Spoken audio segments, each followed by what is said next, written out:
በትንሹ አገልግሎት ማገለግል ታናሽ ወንድማችሁ። መልካም ዳዊት ደብር ነው ታገለግለው በዋናነት ሆተ ብርሃን ገርጂ ቅድስት ማርያም ቤተክርስቲያን። መልካም እንግዲህ አስተዳደግ ነገሮቻችን በሙሉ እርምጃዎቻችን በሙሉ በአስተዳደጋችን ይቃኛልና አስተዳደግህ ምን ይመስል ነበር? ሕፃን እያለ ፈለገ ምን ይመስላል? አሁን ወጣትነት ላይ ያለው ፈለገስ ምንድን ነው የሚመስለው የሚለውን እስቲ። በልጅነቴ ያሳለፍኩት በስፖርት ዓለም ነው። በዚህ በአትሌቲክሱ ዘርፍ ያኔ አጎቴም ጭምር በአትሌቲክሱ ላይ ይሰራ የነበረ ሰው ስለነበር እኔም ትንሽ የቤተሰብ ተጽዕኖ ነው መሰል ትንሽ ወደ ስፖርቱ ነበር ማዘነበለው እና የወጣትነት ጊዜን ያሳለፍኩት በዛ ነው። ከዛ በኋላ ግን በተለያዩ አጋጣሚዎች ወደ ቅድስት ቤተክርስቲያን አገልግሎት መሳብ ጀመርን። ትምህርቱን የመማር እድሉን አገኘን እና በጊዜ ሂደት ከዛ በኋላ ያው ወደ አገልግሎቱ ዘርፍ ልገባች እያለሁኝ ግን በጣም ሰፊውን ጊዜ ያሳለፍኩት በስፖርት ዓለም ነው። ስፖርተኛ ነበርኩ። መልካም ያው ስፖርት ራሱን የቻለ አንድ ዲሲፕሊን አለው አይደለ? ስፖርተኛ ሰው ከማንኛውም ሰው በላይ ጨዋ ነው ይባላል እና ጭራሽ የቤተክርስቲያን አገልግሎት ሲጨመርበት ደግሞ ፍጹም ትሁት እንድትሆን የሚያደርግህ መንገድ ነው። ሁለቱ ነገሮች ባህሪ ላይ የሚሰሩ ናቸውና እንደ ወደ ቤተክርስቲያን የቀረብክባት አጋጣሚ የቷ ነበረች? እውነት ለመናገር እጅግ በጣም ረዥም ታሪክ ነው፣ ግን ለእኔ ምስክርነትም ጭምር ስለሆነ መናገር የምፈልገው ሀሳብ ነው። ያው ቅድም እንዳልኩት በጣም ረዥሙን ጊዜ ያሳለፍነው በስፖርቱ ዓለም ነው፣ ልጆች እያለን ማለት ነው እና ከዛ በኋላ ትንሽ የጉርምስናው ጊዜ ሲመጣ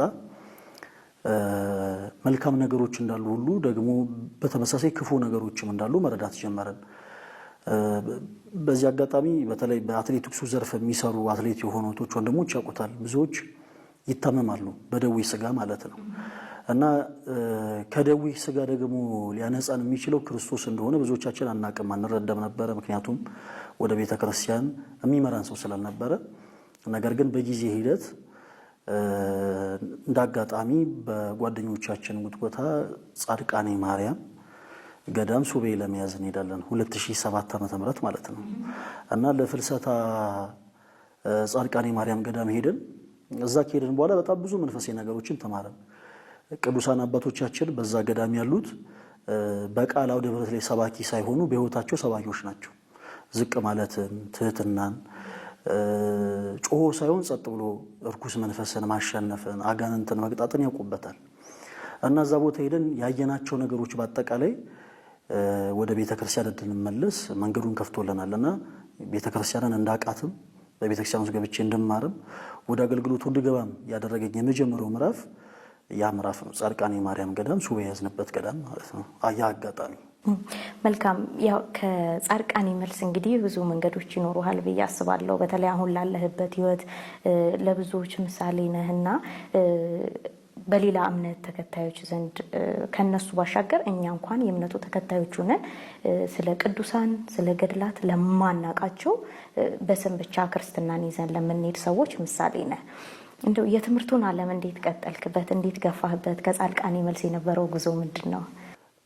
በጣም ከባድ ነው። ይህንን ማለት እኔ አሁን ብናገር ትንሽ ለአንዳንድ ሰዎች ከንቱ ውዳሴ ይሆናል ብዬ ልለፈው እና ጻድቃኔ ማርያም ግን እግዚአብሔር ይመስገን በቃ የክርስቶስ እናት ንጽሕተ ንጹሐን ቅድስት ድንግል ማርያም ሳይገባኝ ብዙ ነገሮችን እንዳቅ ብዙ ነገሮችን እንድማር ምክንያት ሆናኛለች እና ከዛ በኋላ ግን ያው መንፈሳዊ ይልህ አደረብኝ። ቤተክርስቲያን ገብቶ የመማር ረፍዷል። ከዛ በኋላ ብዙ ሰው የአብነት ትምህርቱን የቴዎሎጂ ትምህርቱን ለመማር ተስፋ የሚቆርጥበት ጊዜ ነበር እና ቢረፍድም ግን ችግር የለውም። እኔ በጣም እንደውም ደስ የሚለኝ አንድ ክፍል ነበረ። አባ ጊዮርጊስ ዘጋስጫ ለቤተክርስቲያናችን ብዙ መጻሕፍትን ያበረከቱት እኚህ ቅዱስ አባት በረከታቸው ይደርብን።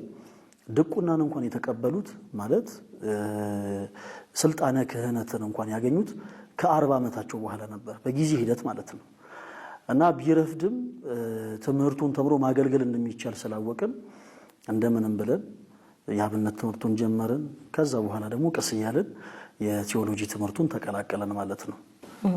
መልካም ብዙ ጊዜዎችህን የምታሳልፈው በምንድን ነው? ለምሳሌ በፊት በስፖርቱ ዓለም እያለ ሰፊ ጊዜ ከሚሆነው ትሬኒንግ መሰል ነገሮች ላይ ነው። ከዛ ከወጣ ወደ መንፈሳዊ ህይወት ከመጣ በኋላ አብዛኛው የህይወት ክፍል ምን ላይ ያተኩራል? ያው በብዛት ሁለት ነገሮችን ነው ላደርግ የምችለው። አንደኛ ሁልጊዜ ባለበት የሚቆም ሰው አይራመድም። ስለዚህ የቤተክርስቲያን አገልጋዮች ብንሆንም በተመሳሳይኛም ደግሞ ቁጭ ብለን መማር ስላለብን በቻልኩት አቅም የቤተክርስቲያናችን ሊቃውንት የሆኑ መምህራነ ወንጌል ያስተማሯቸውን አንዳንድ ትምህርቶችና ስብከቶችን በጣም ረዥም ሰዓት ቁጭ ብዬ አዳምጣለሁ። ከዛ ባለፈ ደግሞ ዙሪያ ያሉ የማውቃቸው የኔን ክትትል እጅግ በጣም ይፈልጉ ብዙ እህት ወንድሞች አሉ፣ በእኔ ዕድሜ ተመሳሳይ ያሉ ማለት ነው። ስለዚህ ሰፊውን ጊዜ ለነሱ ነው ብዙ ጊዜ የምሰጠው። ማግኘት ያለብኝን አገኛቸዋለሁ። ምናልባት አብረንም የተወሰኑ ገዳማት የተወሰኑ ቦታዎች መሄድም ካለብን አብረን እንሄዳለን። ለመንፈስ ህይወታቸው ለውጥ ሲባል የግድ ላገኛቸው የሚገቡ ሰዎች ካሉ ያው አገኛቸዋለሁ።